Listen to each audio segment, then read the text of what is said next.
புதுக்கோட்டை மாவட்டம் வடமலாப்பூரில் நடைபெற்ற ஜல்லிக்கட்டு போட்டி நிறைவடைந்தது. காளைகள் முட்டியதில் 33 பேர் காயமடைந்தனர்.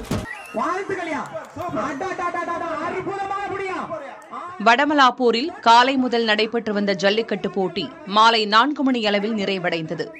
இந்த ஜல்லிக்கட்டில் 786 காளைகள் வாடிவாசலில் களம் கண்ட நிலையில் 140 வீரர்கள் பங்கேற்றனர்.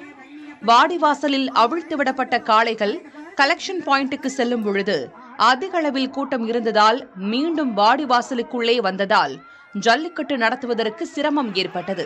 இதனையடுத்து கலெக்ஷன் பாயிண்டில் அதிக அளவில் நின்ற கூட்டத்தை காவல்துறையினர் தடியடி நடத்தி கலைத்தனர்.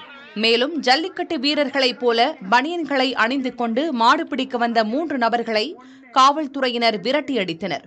அதேபோல் அனுமதி இல்லாமல் மாடு பிடிப்பதற்காக வாடிவாசலுக்குள் நுழைந்த இளைஞர்களையும் தடியடி நடத்தி காவல்துறையினர் விரட்டினர்.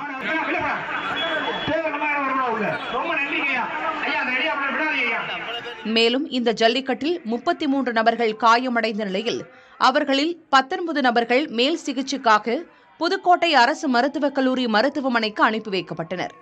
விறுவிறுப்பாக நடைபெற்ற ஜல்லிக்கட்டு போட்டிகளை ஆயிரக்கணக்கான பார்வையாளர்கள் கண்டு ரசித்தனர். புதிய தலைமுறைக்காக புதுக்கோட்டையிலிருந்து செய்தியாளர் முத்துப்பழம்பதி.